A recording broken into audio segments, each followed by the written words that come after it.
এই একখানি কিতাব একটি বিপ্লব সৃষ্টি করেছিল বিশ্বজুড়ে। এই একখানি কিতাব মরুচারী রাখালদেরকে ধরে ধরে ন্যায় বিচারক বাদশা বানিয়ে দিয়েছিল।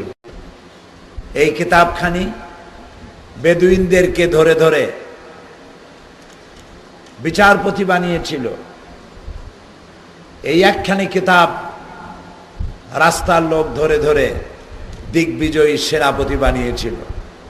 এই একখানি কিতাব চোর, ডাকাত, দস্যু, চাঁদাবাজ, মাস্তান, হন্তারক, ধর্ষক, এ মানবগুলিকে, মানুষ নামের অযোগ্য এই মানুষগুলিকে এই কিতাবখানি তাদেরকে মানুষের জীবন, সম্পদ এবং নারীর সতীত্ব হেফাজতের সংরক্ষণকারী বানিয়ে দিয়েছিল। সুবহানাল্লাহ বলতে ইচ্ছে করল না। এটি হলো সেই কিতাব। নবী করিম সাল্লাল্লাহু আলাইহি ওয়াসাল্লাম যখন পৃথিবীতে এলেন তখনকার অবস্থা সকলেরই জানা। তিনি পাহাড় থেকে নেমে এলেন ওহির দায়িত্ব নিয়ে, নবুয়তের দায়িত্ব নিয়ে। তিনি বললেন, ইয়া আইয়ুহান নাস, হে মানব মণ্ডলী। রাসূল এসেছিলেন মক্কায়, কুরাইশ বংশোদ্ভূত, আরবি ভাষাভাষী। তিনি কুরাইশদেরকে ডাকেন নাই, মক্কি মানুষদেরকে ডাকেন নাই। সম্বোধন করলেন কাদেরকে বলুন তো? মানব গোষ্ঠীকে। বললেন কি? ইয়া আইয়ুহান নাস, হে মানব গোষ্ঠী, হে মানব মণ্ডলী, কুলু লা ইলাহা ইল্লাল্লাহ তুফলিহু। তোমরা যদি মুক্তি পেতে চাও, মানুষ তখন অর্থনৈতিক, রাজনৈতিক, সামাজিক সকল দিক থেকে ছিল নিপীড়িত, নিষ্পেষিত, নিগৃহীত। মানুষের কোনো দাম ছিল না। দাম হচ্ছে মাইট ইজ রাইট, শক্তি আছে যার, সম্পদ আছে তার। শক্তির উপরে নির্ভর করে তারা সমাজকে পরিচালিত করত, মানুষ কেনা বেচা করত। শুনলে অবাক হবেন, যৌন চাহিদা মিটাবার জন্যে একটা নারী প্রয়োজন। সেই মেয়ে লোকটি কার বউ, কার মেয়ে, কার বোন, কার স্ত্রী, তা ভাবার, তা দেখার কোনো প্রয়োজন তারা বোধ করত না। এরা কি মানুষ ছিল? এরা কি মানুষ ছিল? মানুষ পদবাচ্যে তারা বিবেচিত হওয়ার যোগ্য ছিল না। এক শ্রেণীর মানুষ আর এক শ্রেণীকে শোষণ করত। সাদা এবং কালোর ব্যবধান ছিল আকাশচুম্বী। আর নারী হয়ে জন্মগ্রহণ করাই ছিল আজন্ম পাপ। নারী ছিল শুধু ভোগের সামগ্রী। বাচ্চা বাচ্চা মেয়েদেরকে ধরে মাটির নিচে জীবন্ত অবস্থায় গেড়ে দিত। এই ছিল সমাজের অবস্থা। এমন একটি সমাজকে এই নিগৃহ থেকে, নির্যাতন থেকে বাঁচাবার জন্যে নবী করিম সাল্লাল্লাহু আলাইহি ওয়াসাল্লাম বললেন, একটা স্লোগান তোলো, বলো লা ইলাহা ইল্লাল্লাহ। বলতে ইচ্ছা করে না? পড়েন সবাই, লা ইলাহা ইল্লাল্লাহ। সবাই পড়েন, লা ইলাহা ইল্লাল্লাহ, লা ইলাহা ইল্লাল্লাহ, লা ইলাহা ইল্লাল্লাহ মুহাম্মাদুর রাসূলুল্লাহ। এটি একটি স্লোগান, এটি একটি বিপ্লবাত্মক কথা, এটি একটি রিভলিউশন সৃষ্টির কথা। এই একটি স্লোগান পৃথিবীর শুদ্ধ জালিমদের পায়ের তলার মাটিতে ভূমিকম্প সৃষ্টি হয়ে গেল। এই একটি মাত্র স্লোগান জালিম অত্যাচারী শাসকদের কলিজায় কম্পন সৃষ্টি করে দিল। রাসূল বললেন, এটি তোমরা বলো, মনে বিশ্বাস করো, মুখ দিয়া উচ্চারণ করো, এটির অনুশীলন করো, তুফলিহু, তাহলে মুক্তি পাবে, নাজাত পাবে। নবী করিম সাল্লাল্লাহু আলাইহি ওয়াসাল্লামের এই দাওয়াত গ্রহণ করা শুরু হয়ে গেল। গোপনে গোপনে নির্যাতিত লোকেরা আগে এলো। আগে কারা এলো? নির্যাতিতরা। বেলাল এলো, খাব্বাব এলো, খোবায়েব এলো, আম্মার এলো, সুমাইয়ারা এলো, রিদওয়ানুল্লাহ তাআলা আলাইহিম আজমাইন। অনেকে বলে মানুষকে বিভ্রান্ত করার জন্যে যে ইসলাম হচ্ছে পুঁজিবাদের আশ্রয়স্থল। এটি সম্পূর্ণ 100-তে 100 ভাগ মিথ্যে কথা।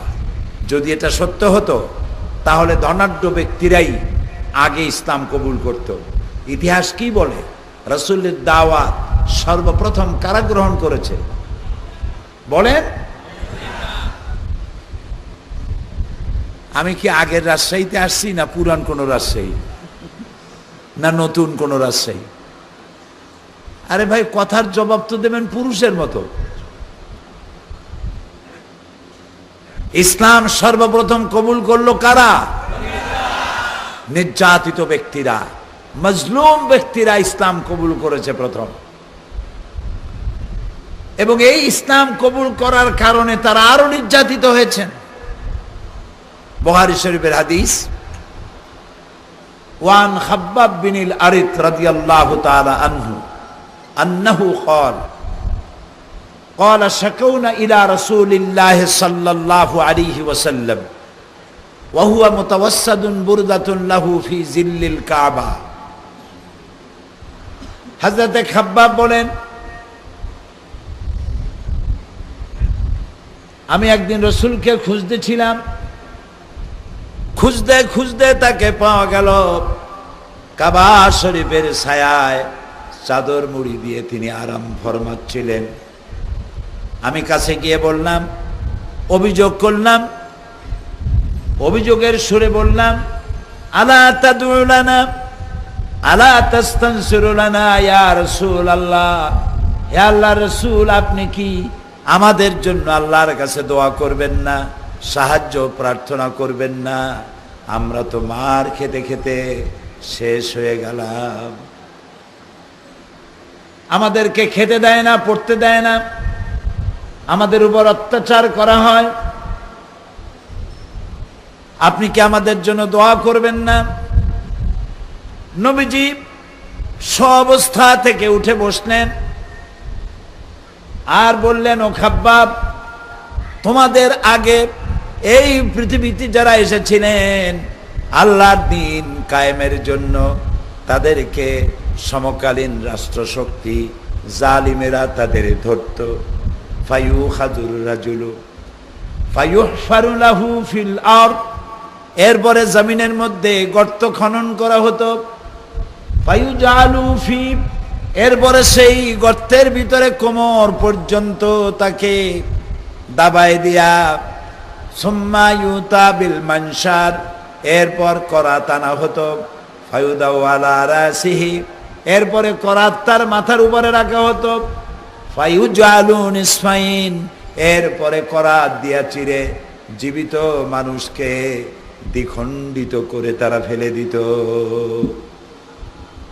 মা ইয়াসুদ্দুহু যালিকা আন দীনি, এত বড় অত্যাচার করার পরেও ওরা এইসব ইসলামের দায়ীদেরকে ইসলামের রাস্তা থেকে এক চুলও সরিয়ে দিতে পারে নাই।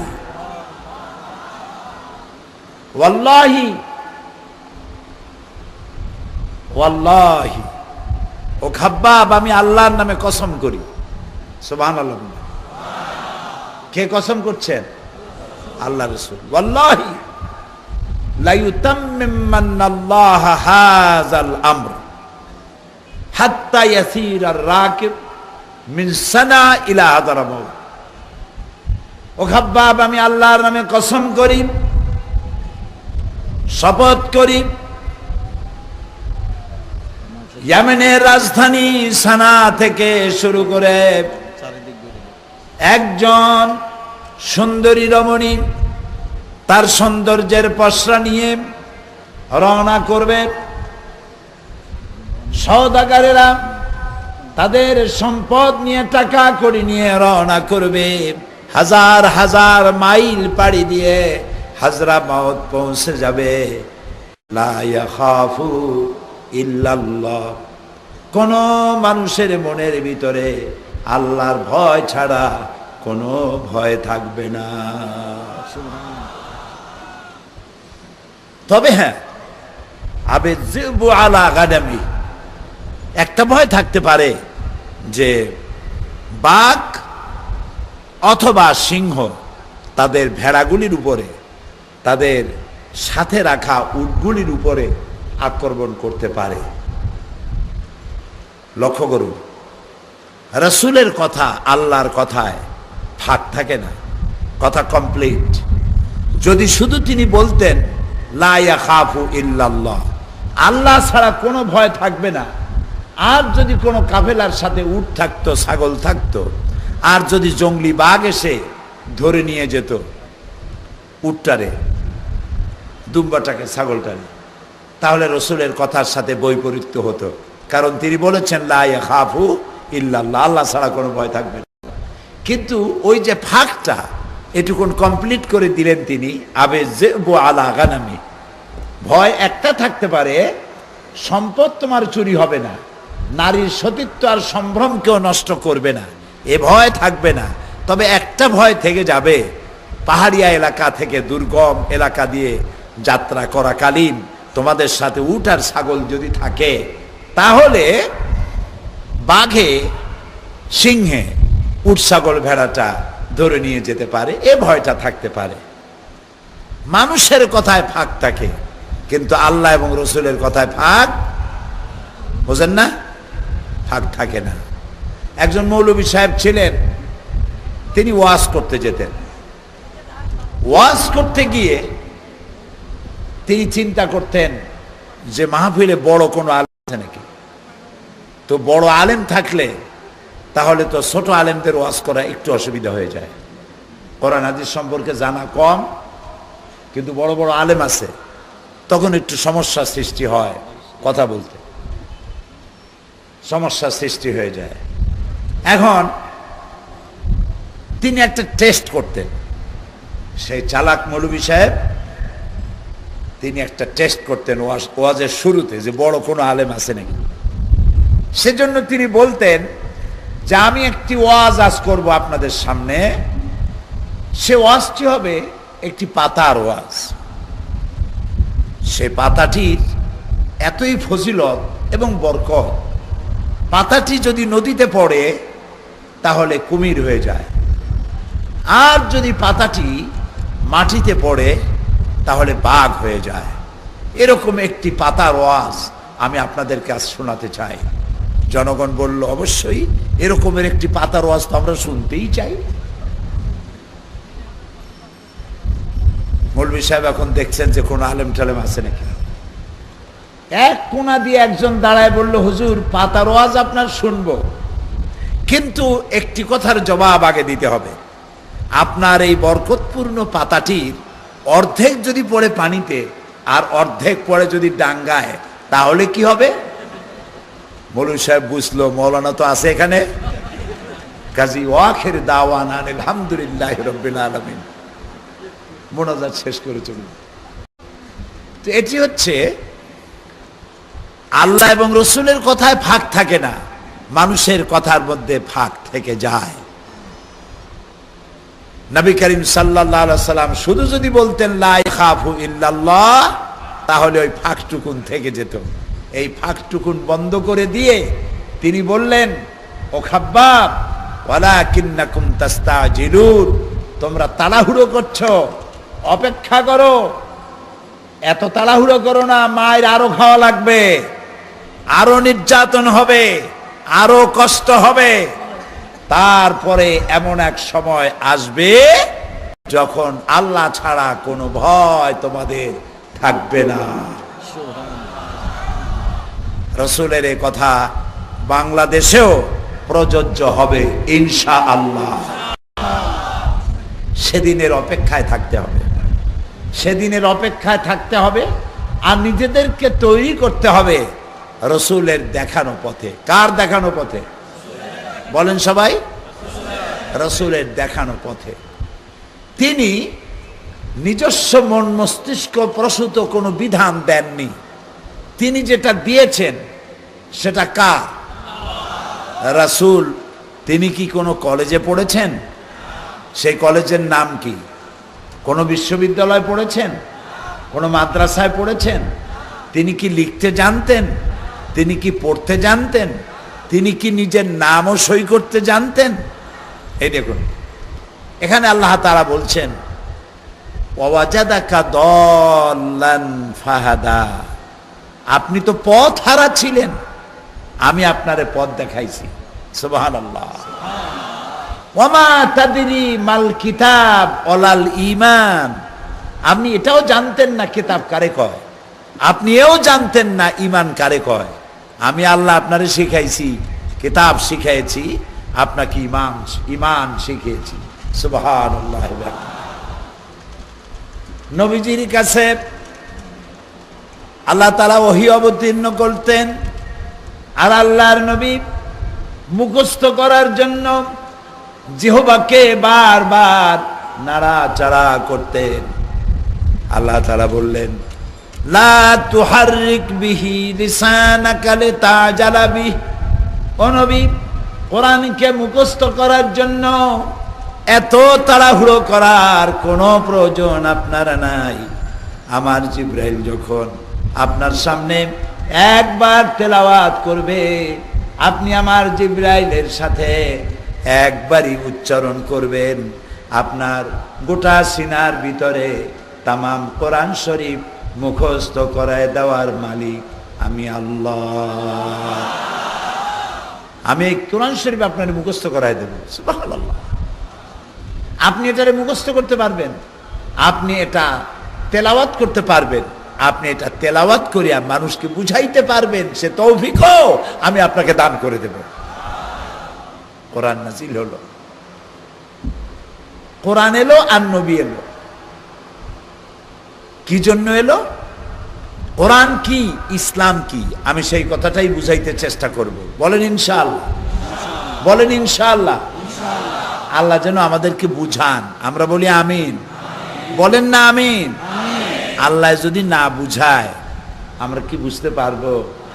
আল্লাহ যদি হেদায়েত না দেন আমরা কি হেদায়েত হতে পারবো? আল্লাহ তাআলা বলছেন ওয়ালাউ শাআ লাহাদাকুম আজমাইন। আমি ইচ্ছে করলে তো গোটা পৃথিবীর সব মানুষ হেদায়েত করে দিতে পারি, কিন্তু তা তো হবে না। খুব কম সংখ্যক লোকেরা হেদায়েত পাবে। এই পৃথিবীতে, বর্তমান পৃথিবীতে মানুষের সংখ্যা কত? 650 কোটি। এর মধ্যে 1/4 মতো ঈমান এনেছে, বাকি সব ঈমান আনে নাই। আর আল্লাহ তাআলা বলেছেন ইচ্ছে করলে আমি সবাইকে ঈমান দিতে পারতাম, হেদায়েত দিতে পারতাম, কিন্তু কেন দিলাম না? এটি একটি প্রশ্ন। এ প্রশ্ন কি আপনাদেরও? না কইলে তো বুঝবো না। আল্লাহ ইচ্ছা করলে হেদায়েত করতে পারেন, কিন্তু করবেন না, করলেন না, দিলেন না। কেন দিলেন না? কারণটা কি? এটির জবাব আমি দেব ইনশাআল্লাহ। বলি ইনশাআল্লাহ। আল্লাহ তাআলা সব কিছু সৃষ্টি করেছেন, সব কিছুর স্রষ্টা কে? মালিক কে? তিনি সব থেকে বড়। আল্লাহু আকবার। বলেন সবাই, আরো জোরে বলেন, আরো জোরে।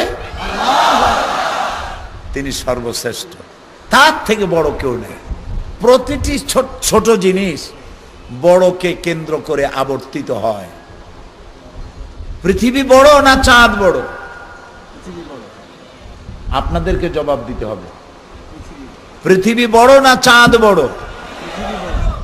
তাই চাঁদ পৃথিবীকে কেন্দ্র করে ঘোরে। এবারে পৃথিবী বড় না সূর্য বড়? তাই পৃথিবী সূর্যকে কেন্দ্র করে ঘোরে। সূর্য বড় না গ্যালাক্সির ভিতরে যে সব বড় বড় তারকা আছে সেই তারকাগুলি বড়? সেই জন্য সূর্য ওই তারকাগুলি কেন্দ্র করে ঘোরে। ওই তারকাগুলির চাইতেও বড় হলো ব্ল্যাক হোল, তাই তারকাগুলি ব্ল্যাক হোলকে কেন্দ্র করে ঘোরে। যত বড় জিনিস আছে সে আরো বড় জিনিসকে কেন্দ্র করে ঘোরে। তাই চন্দ্র, সূর্য, গ্রহ, নক্ষত্র, সৌররাজি, নবমণ্ডল, ভূমণ্ডল সব বড়কে কেন্দ্র করে ঘোরে। আর সব থেকে বড়কে, তাই সমস্ত সৃষ্টি আল্লাহকে কেন্দ্র করে আবর্তিত হচ্ছে, ঘুরছে তো ঘুরছেই ইলা ইয়াউমিল কিয়ামা। ওয়া কুল্লুন ফি ফালাকি ইয়াসবাহুন, যা আছে মহাশূন্যে সব ঘূর্ণায়মান, সবাই ঘুরতেছে। তিনি সৃষ্টি করেছেন আকাশ, সৃষ্টি করেছেন জমিন, সৃষ্টি করেছেন মানব গোষ্ঠী এবং একটি পরিকল্পনা, একটি স্কিম, একটি পরিকল্পনা করে তিনি এসব পরিচালনা করছেন। আপনারা ভোট দিয়ে চেয়ারম্যান বানান, ঠিক না? কথা কয় না। ভোট দিয়ে মেম্বার বানান, ভোট দিয়ে এমপি বানান। তা একটা ইউনিয়নের চেয়ারম্যান, ছোট্ট একটা ইউনিয়ন, ওই ইউনিয়নের চেয়ারম্যান তার ইউনিয়ন নিয়ে কোনো পরিকল্পনা আছে না নাই? একজন এমপি তার এলাকা নিয়ে কোনো পরিকল্পনা আছে না নাই? ছোট্ট একটা চেয়ারম্যান, মেম্বার, এমপি যদি এলাকা নিয়ে কোনো পরিকল্পনা থাকে, তাহলে এই বিশাল আকাশ আর জমিন যিনি সৃষ্টি করেছেন তার কোনো পরিকল্পনা নাই? আছে না কোনো পরিকল্পনা? আছে। তাই মানুষ যত পরিকল্পনা করে, পরিকল্পনাগুলি ভেস্তে যায়, আর কার্যকরী হয় আল্লাহ তাআলার পরিকল্পনা। আব্দুর রহমান আর বাংলা ভাই একটা পরিকল্পনা করেছিল, আর আল্লাহরও একটা পরিকল্পনা ছিল। কার্যকরী হইল কারটা? বলেন জোরে, আরো জোরে। ওয়ামাকারু ওয়ামাকার আল্লাহ ওয়াল্লাহু খায়রুল মাকিরিন। তো এই পৃথিবী পরিচালনা করার জন্য আল্লাহ তাআলার আইন আছে, কানুন, ল। এই আইন দুই প্রকার। আল্লাহর আইন কয় প্রকার? আমি আগেই বলেছি, রাজশাহীর মানুষ খুবই সুশিক্ষিত, ভালো লেখাপড়া জানে। তাদের সামনে বক্তৃতা করতে আমার খুব আনন্দ হয়, মজা হয়, যেহেতু তারা বোঝেন। আলহামদুলিল্লাহ। আইন হলো, আল্লাহর আইন কয় প্রকার? দুই প্রকার। একটি আইন হলো ল অফ নেচার, কানুনে ফিতরত, প্রকৃতির আইন। আরেকটি আইন হচ্ছে মানুষের জন্য। আইন হলো দুইটা, একটা প্রকৃতির জন্য আর একটা মানুষের জন্য। প্রকৃতি আইন মানতে বাধ্য। প্রকৃতি কি? না, প্রকৃতি হচ্ছে এনভায়রনমেন্ট, পরিবেশ। এটা কি? এটা হচ্ছে পাহাড়, গাছ, তরুলতা, কীটপতঙ্গ, চন্দ্র সূর্য, গ্রহ নক্ষত্র, নদ নদী, হাওড় বাওড়, নদী খাল, সমুদ্র মহাসমুদ্র, সমুদ্র, পোকামাকড়, এ সবগুলি মিলে পরিবেশ, প্রকৃতি, নেচার, আরবিতে বলে ফিতরত। এই ফিতরতের জন্য এক ধরনের আইন, আর মানুষের জন্য আর এক ধরনের আইন। আগে আমরা বুঝতে চেষ্টা করি প্রকৃতির আইনটা। আল্লাহ তাআলা কি বলছেন? কোরআন। এটা কি বলেন? কোরআন। আলহামদুলিল্লাহ, আল্লাহ শুকর আদায় করি, আমরা যে কথা বলি তার পেছনে কোরআনের দলিল থাকে। আলহামদুলিল্লাহ। কোরআনের দলিল ছাড়া আমরা আশারিয়া গপ্প দিয়া বক্তৃতা করি না। অমুক হুজুর কেবলা এক গ্লাস পানিতে ফু দিল আর আগুন জ্বলে উঠলো, গ্লাসটা ফাটে গেল। বলেন সুবহানাল্লাহ। সুবহানাল্লাহ কিন্তু কয়ে ভালাইছেন আপনারা। আমরা এগুলো করি না। মক্কা শরীফে কুত্তা, এইখান থেকে আমার হুজুর ফু দিলেন, ধমক দিলেন, কুত্তা দৌড় দিয়ে জেদ্দা চলে গেল। এইসব বাজে গপ্প আমরা করি না। বড় পীর সাহেব নদীর কিনারা দিয়ে যাচ্ছেন, দেখছেন এক বুড়ি কান্দে। তুমি কান্দো কেন? বুড়ি বলছে 20 বছর আগে এই নদী দিয়ে বরযাত্রী, আমার ছেলে নতুন বিয়ে করে যাচ্ছিল, তুফানের মধ্যে পড়ে আমার ছেলে আর নববধূ বরযাত্রী পানির মধ্যে ডুবে গেছে। আজ থেকে 20 বছর আগে আজকের সেই দিন, তাই আমি কাঁদতেছি। বড় পীর সাহেবের দিলের মধ্যে খুব দয়া হলো। আহারে, বুড়ি মানুষ কান্দে তার ছেলের জন্য, বোর জন্য। তিনি নদীর দিকে অঙ্গুলি নির্দেশ করলো। 20 বছরের মরে যাওয়া সেই বরযাত্রী আবার জীবিত হয়ে ফিরে এলো। এইসব বক্তৃতা আমরা করি না। আমরা বড় পীর সাহেবকে সম্মান করি, আমরা বড় পীর সাহেবকে মর্যাদা দেই। তিনি আওলাদে রাসূল, তিনি সৈয়দ, তিনি ইমাম হাসান রাদিয়াল্লাহু তাআলা আনহুর 8ম পুরুষ। তিনি বিশাল আলেম, বড় আলেম, কুতুবে রব্বানি, মাহবুবে সুবহানি, শেখ মহিউদ্দিন আব্দুল কাদের জিলানী রাহমাতুল্লাহ আলাইহি। তাকে আমার মাথা দিয়ে সম্মান করি, কলিজা দিয়ে সম্মান করি, কিন্তু তার ব্যাপারে এইসব বাজে কথা আমরা বলি না। তার ব্যাপারে বলা হয় মায়ের পেটের ভেতর থেকে 18 পারা কোরআন শরীফ মুখস্থ করে এসেছেন, এবং তার মায়ের উপর এক ভিক্ষুক যখন আক্রমণ করতে এলো, তার সতীত্ব নষ্ট করতে এলো, তিনি তখন তার মায়ের পেট থেকে বাঘ হয়ে এসে সেই ফকিরের ঘাড় ভাঙ্গা খাইয়ে ফেলাইল। এইসব বাজে আশারিয়া গপ্প আমরা বলি। আমরা কথা বলি কোরআন থেকে, চেষ্টা করি সেই কথা বলি যেটা আমার আল্লাহ বলেছেন, সেই কথা বলি যেটা আমার রাসূল বলেছেন। তাই অনেকের ভালো লাগে না, তাই অনেকের ব্যবসায় ভাটা পড়ে, তাই অনেকের তদবিরে ভাটা পড়ে, তাই অনেকের হাদিয়ায় ভাটা পড়ে। সেই জন্য আমরা তাদের জাত খুব দুশ্মন। আমরা নাকি ইসলামী দলই না। তারা বলুক, বলতে থাকুন, আমরা ওনাদের বিরুদ্ধে কিছুই বলবো না। শুধু এতটুকুন বলবো, কিয়ামতের দিন আপনি উঠবেন, আমরা উঠব মহান আল্লাহ রাব্বুল আলামিনের সামনে। সেদিন প্রমাণিত হবে কে হক ছিল, কে বাতিল ছিল, কে টাকার লোভে বিক্রি হয়ে সঠিক ইসলামী আন্দোলনের বিরুদ্ধে বক্তব্য রেখেছে, আর কারা জীবনের ঝুঁকি নিয়ে আল্লাহর জমিনে দ্বীন কায়েমের জন্য রক্ত দিয়েছে, শহীদ হয়েছে। প্রিয় ভাই সব, এটি হচ্ছে কোরআন। আল্লাহ তাআলা বলছেন, শোনো, প্রকৃতির জন্য আমি আইন তৈরি করেছি। কি সেটা? আফাগায়রা দীনিল্লাহি ইয়াবগুন ওয়া লাহু আসলামা মান ফিস সামাওয়াতি ওয়াল আরদি তাওআন ওয়া কারহা। তোমরা কি আমার দেওয়া জীবন ব্যবস্থাকে ছেড়ে দিয়ে মানুষের তৈরি করা কোন আইন তালাশ করো? ওয়ালাহু আসলামা মান ফিস সামাওয়াতি ওয়াল আরদ, অথচ আকাশে যা আছে, জমিনে যা আছে, সব আনুগত্যের মস্তককে আমার সামনে অবনত করে দিয়েছে। সুবহানাল্লাহ। অত বড় বিশাল সূর্যটি কার আইন মানে? জোরে বলেন, আল্লাহর আইন মানে। এখন সূর্য কোথায়?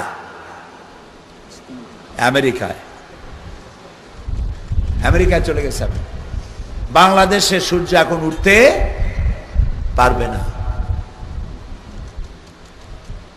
রাতকে দিন অতিক্রম করবে না, দিনকে রাত অতিক্রম করবে না। নির্দেশ কার? লাশ-শামসু ইয়ানবাগী লাহা আন তুদরিকাল কমারা ওয়ালাল লাইলু সাবিকুন নাহার ওয়া কুল্লুন ফি ফালাকিন ইয়াসবাহুন। চন্দ্র সূর্যকে ধরতে পারবে না, সূর্য চন্দ্রের গায়ে আঘাত লাগবে না। দিন রাতকে অতিক্রম করবে না, রাত দিনকে অতিক্রম করবে না। সব ঘুরছে, কিন্তু কোনো অ্যাক্সিডেন্ট হবে না। সুবহানাল্লাহ কই ইচ্ছে করে না? আপনার এই রাজশাহীতে ট্রাফিক পুলিশ আছে? রাজশাহী ট্রেন স্টেশনে সিগন্যাল লাইট অথবা সিগন্যাল আছে? এত সিগন্যাল লাইট, এত ট্রাফিক পুলিশ থাকা সত্ত্বেও অ্যাক্সিডেন্ট হয় নাকি হয় না? হয় কি না? হয়। এবার আকাশের দিকে তাকিয়ে দেখুন তো, কোনো ট্রাফিক পুলিশ আছে নাকি? কোনো সিগন্যাল লাইট আছে নাকি? তারায় তারায় গুতাগুতি হয়েছে কোনোদিন? চাঁদে আর সূর্যে গুতা লাগছে কোনোদিন? এরকম খবর কি কোনোদিন প্রকাশিত হয়েছে যে চাঁদ উঠতে গেছে আর সূর্য ডুবতে গেছে? এরকম একটি অসতর্ক মুহূর্তে চাঁদের সাথে সূর্যের গুতা লাগিয়া চাঁদ খানিকটা ক্ষতিগ্রস্ত হয়েছে। চাঁদ এখন ওয়েস্ট জার্মানিতে রিপেয়ার হওয়ার জন্য গেছে। অন্তত 2 দিনের মধ্যে বাংলাদেশে চাঁদের আলো আর পাওয়া যাবে না, এমন সংবাদ কোন মিডিয়া প্রকাশ করেছে? করবে কোনোদিন? করবে না। কারণ আইন মানে কার? আইন মানতে বাধ্য। এই তো বুঝে ফেলেছেন, বাস, আইন মানতে বাধ্য। এই রাজশাহী, চাঁপাইনবাবগঞ্জ আমের এলাকা, লিচুর এলাকা। এক পাশে আম গাছ, তার পাশে কাঁঠাল গাছ, আবার তার পাশে তেঁতুল গাছ। একই মাটির রস খেয়ে বড় হতেছে, একই চন্দ্র সূর্যর আলো পেতেছে, একই বৃষ্টির পানি পাইতেছে। ফলের স্বাদ ভিন্ন রকম। আম গাছে তাল হলো না, বেল গাছে সুপারি হলো না, খেজুর গাছে কাঁঠাল হলো না। কার আইন মানলো? কোরআনে কারিমে রব্বুল আলামিন বলেন, ওয়ালান তাজিদা লিসুন্নাতিল্লাহি তাবদীলা। আমার আইনের ভিতরে, আমার প্রকৃতির আইনের ভিতরে কোনো পরিবর্তন তোমরা দেখতে পাবে না। বাঁশ গাছ আর আখ গাছ। আখ বলে না আখ, যা মাড়াই করে চিনি হয়। বাঁশ আর আখ পাশাপাশি। আখ চাবাইলে কেমন লাগে? মিষ্টি লাগে। বাঁশ চাবাই দেখেন তো, ঠোঁট আর দাঁত আর জিহ্বা শুদ্ধ শেষ, ঠিক কিনা?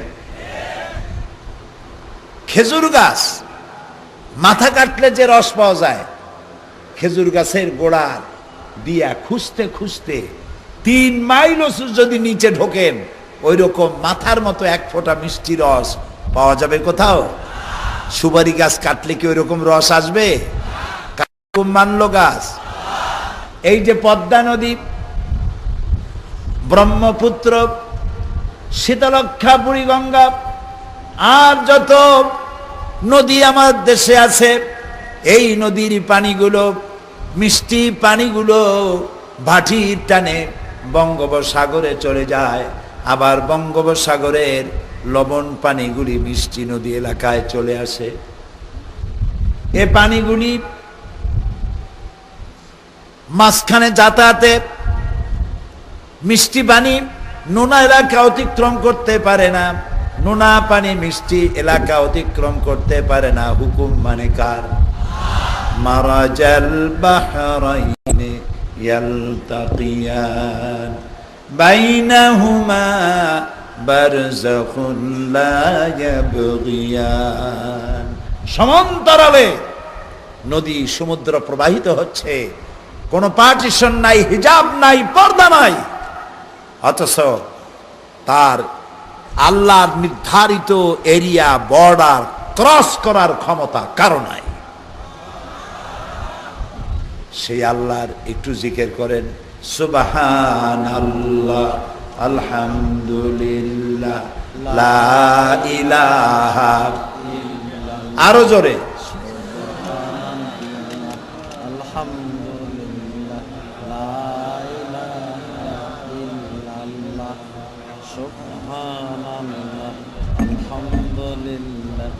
লা ইলাহা ইল্লাল্লাহ। এই হলো ল অফ নেচার। বৃষ্টি, এখন বৃষ্টি নাই, বৃষ্টি আমাদের খুব দরকার, ঠিক না? অনেকে কয়, হুজুর আজকে আমাদের মাহফিল, দোয়া করেন আজ যেন বৃষ্টি না হয়। এখন মাহফিল তো প্রত্যেক দিন বাংলাদেশে আসে, সব জায়গার মুসলমানেরা যদি কানতে থাকে আল্লাহ আজ যেন বৃষ্টি দিও না, ওয়াজ খাইয়ে পেট ভরবে? বৃষ্টি লাগবে কিনা? লাগবে কিনা? আমরা আল্লাহর কাছে দোয়া করি, আল্লাহ বাংলাদেশের মাটি শুকায় গেছে, গাছের পাতা শুকায় গেছে, ফসলের মাঠ চৌচির হয়ে গেছে, তোমার রহমতের বৃষ্টি প্রয়োজন। তুমি আমাদের উপরে রাগ করো না, তুমি দয়া করে রহমতের বৃষ্টি দিয়া বাংলার মাটি সিক্ত করে দাও। তাও আমিনটা জোরে কইতে পারলেন না।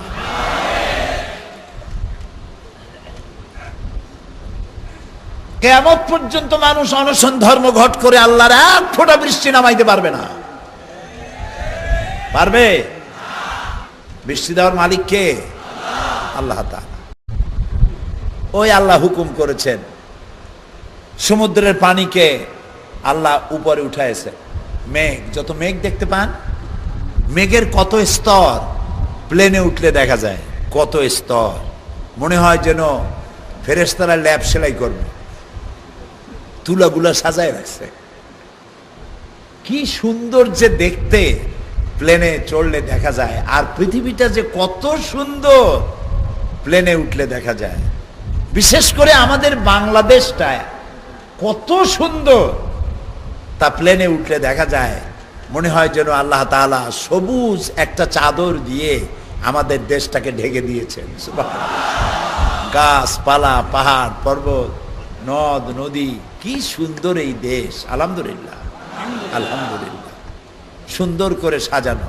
এবং এক এক দেশ এক এক দেশের উপরে আল্লাহ তাআলা নির্ভর করে রেখেছেন। এক দেশে সব দেন নেই। মরুভূমি দেশে পেট্রোল দিয়েছেন, গোল্ড দিয়েছেন, কিন্তু আনারস দেন নাই, কাঁঠাল দেন নাই, আম দেন নাই। ওগুলো আমাদের দেশ থেকে যাওয়া লাগবে। আপনাকে আল্লাহ তাআলা এক এক দেশের উপরে এক এক দেশকে নির্ভর করে রেখেছেন। এভাবে করে আল্লাহ তাআলা প্রকৃতির আইন তৈরি করেছেন, ল অফ নেচার। এ প্রকৃতির আইন মানতে বাধ্য গোটা সৃষ্টি জগৎ। সব আল্লাহর আইন মানবে সবাই, কেউ এ আইন অমান্য করতে পারবে না। এ গেল ল অফ নেচার। এবার মানুষের জন্য আরেকটি আইন আছে। সে আইনটি আল্লাহ তাআলা মানুষকে মানার জন্য বাধ্য করেন নাই। কথা কিন্তু খুব মাথা খাটায় শুনতে হবে। আপনারা কি মাথা খাটাচ্ছেন? কান মন দিয়ে শুনতেছেন তো? আলহামদুলিল্লাহ বলি। প্রকৃতি আইন মানতে বাধ্য, কিন্তু মানুষ আল্লাহর আইন মানার জন্য প্রকৃতির মতো বাধ্য নয়। এবার সুবহানাল্লাহ বলতে পারেন। কেন এই জন্য বাধ্য নয়? আল্লাহ তাআলা যত সৃষ্টি করেছেন, সমস্ত সৃষ্টি কুলের মধ্যে আল্লাহ রাব্বুল আলামিন মানুষের মর্যাদা দিয়েছেন সব থেকে বেশি। আল্লাহ পাক বলেছেন, ওয়ালাকাদ কাররামনা বানি আদম, আমি আদম সন্তানকে সম্মান দান করেছি। সুবহানাল্লাহ বলে। তুমি সব থেকে সম্মানিত, তুমি আমার সৃষ্টির সেরা।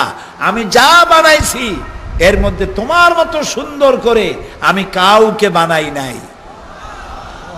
লাকাদ খালাকনাল ইনসানা ফি আহসানি তাকওয়িম, সব থেকে সুন্দর আকৃতি দিয়ে তৈরি করেছি আমি মানুষ। আয়না দেখুন তো, অতীতের দেখা আর আজকের দেখা দুইটা একরকম হবে না। আজকের রাত্রে একটু আয়নায় নিজের নাকটা দেখুন, এটা আল্লাহ তো হাতির সুরের মতো বানায় দিতে পারতেন, পারতেন না? এটা তো শকুনের ঠোঁটের মতো করে এরকম লম্বা বানাইতে পারতেন। চোখ দুইটা তো কুমিরের মতো কপালের উপরে দিতে পারতেন। কুমিরের চোখ কোথায়? কপালের উপরে, এইখানে। মানুষের চোখ যদি কপালের উপরে হইতো, ক্রিকেট খেলতে পারতেন না, ফুটবল খেলতে পারতেন না। হেড করতে গিয়া চোখ দুইটা ডিমের পোষ হয়ে যায়। দেখছেন অবস্থা? আল্লাহ কয় একটু দেখো কেমনে তোমারে বানাইছি। এই কোরআন শরীফ, এই কোরআন শরীফ আল্লাহ এইখানে বলছেন কেমনে আমি তোমারে বানাইছি, একটু দেখো, তাকাও, লক্ষ্য করো, কি সুন্দর করে বানিয়েছি। তোমার নিজের চোখ দুটির প্রতি তাকিয়ে দেখো তো, কি সুন্দর করে লম্বা করে বানাইছি। এ চোখ দুটো তো হুতুম পেঁচার মতো গোল বানাই দিতে পারতাম। হুতুম পেঁচা দেখছেন? চোখ কি গোল, ওরকম গোল বানাই দিতে পারতাম। এই চোখ দুটোকে পটল চেরা আঁখি, একজনের চোখ দেখে আরেকজন পাগল হয়ে যায়, এত সুন্দর চোখ। তারপরে ভুরুতে চুল, পিসিতে চুল, কি সুন্দর করে। তারপরে চোখের মণিটা কালো, চতুর্দিকে সাদা, কি সুন্দর করে সাজিয়ে গুছিয়ে চেহারাটা বানাইলাম। একটু দেখো, একটু তাকাও, দেখলে সুবহানাল্লাহ বলতে ইচ্ছা করবে, আলহামদুলিল্লাহ বলতে ইচ্ছা করবে। গরুর মতো মুখটারে লম্বা করি নেই, কান দুইটারে গাধার মতো লম্বা করি নেই। কান যদি গাধার মতো লম্বা হইতো তাহলে কি সাংঘাতিক বেকায়দা হইতো, যার যেখান থেকে খুশি টান দিয়ে ধরে নিয়ে যেত। কান দুইটা ছোট্ট, তাও আবার ডিজাইন করা, দেখছেন কি সুন্দর ডিজাইন, সুবহানাল্লাহ কবেন না? দাঁতগুলো মুক্তোর মতো করে সাজানো দাঁত। জিহ্বাটা কত সুন্দর, এত নরম যে জিহ্বার মধ্যে একটা চুল পড়লেও টের পাওয়া যায়। টের পাওয়া যায় না? রাজশাহীওয়ালারা টের পায় না, পায়। এই এত নরম জিহ্বা, তার চতুর্দিকে অনেক শত্রু। কতগুলা শত্রু? 32টা শত্রু।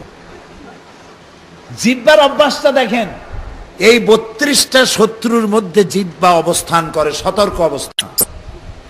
আর এই শত্রুগুলোর উপরে জিহ্বার যা দরদ, যদি দাঁতের মধ্যে একটু কিছু ঢুকলো, সারাক্ষণ গুতাগুতি করতে থাকে যতক্ষণ বাইর না হচ্ছে।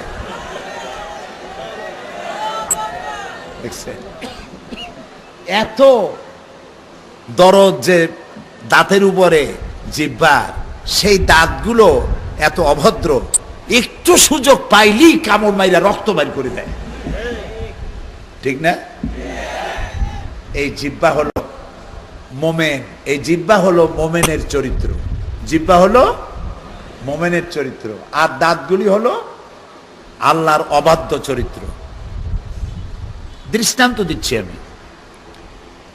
জিহ্বা যেমন দাঁতে এত শত্রুতা করে, তারপরেও দাঁতের কল্যাণকামী, মুসলমানদেরকেও এভাবে ইসলামের শত্রুদের ব্যাপারে অভিশাপ না দিয়ে কল্যাণকামী হতে হবে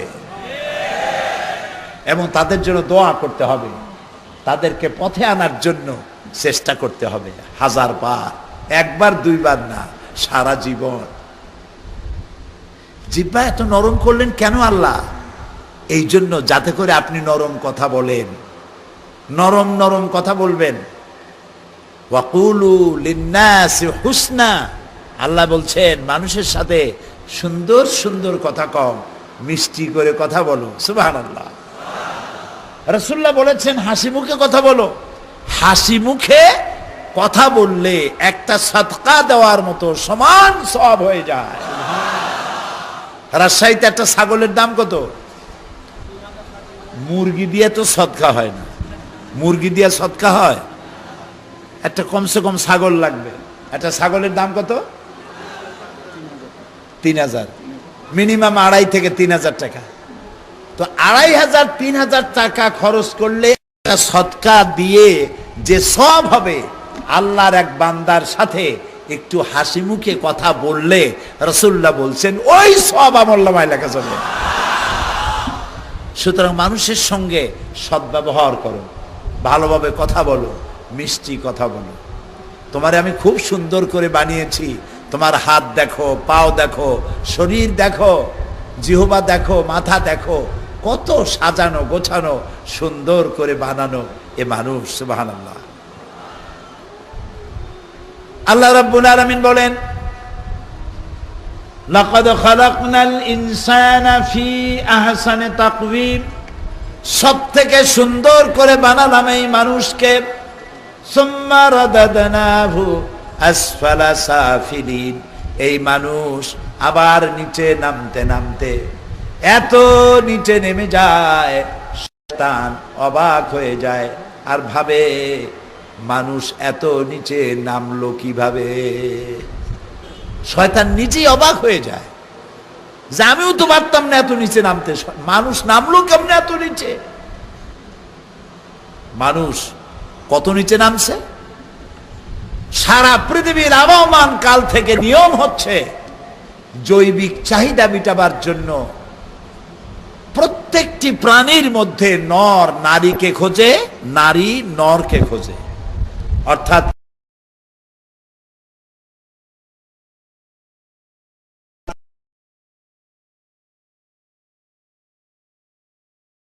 স্ত্রী জাতীয় প্রাণী পুরুষ জাতীয় প্রাণী খোঁজে, পুরুষ জাতীয় প্রাণী স্ত্রী জাতীয় জীব বা প্রাণী খোঁজে। এটাই নেচার, এটাই প্রকৃতি, এটাই আবহমান কাল থেকে নিয়ম। ঠিক কিনা? ঠিক কিনা? এই মানুষ নিচে নামতে নামতে এত নিচে নামলো যে পৃথিবীর কোন কোন দেশে পুরুষে পুরুষে এখন বিয়ে হচ্ছে। নাম জানেন? America, Britain. তারা তাদের দেশের পার্লামেন্টে আইন পাস করেছে, এটা কোনো মৌখিক নয়। তারা পার্লামেন্টে, হোয়াইট হাউসে এবং ওয়েস্টমিনিস্টারে তারা আইন পাস করেছে পুরুষ পুরুষকে বিয়ে করতে পারবে, মেয়ে লোক মেয়ে লোককে বিয়ে করতে পারবে। জোরে বলেন। হ্যাঁ, নাউজুবিল্লাহ। ঘৃণার সাথে না কইলে তো বেকায়দা। বলে নাউজুবিল্লাহ। এগুলি আমি চোখে দেখেছি, আন্দাজে কথা বলি না। এক পুরুষ আর এক পুরুষকে বিয়ে করলো, তার নাকে দুল পরাইলো, ফুল টুল পরাইলো,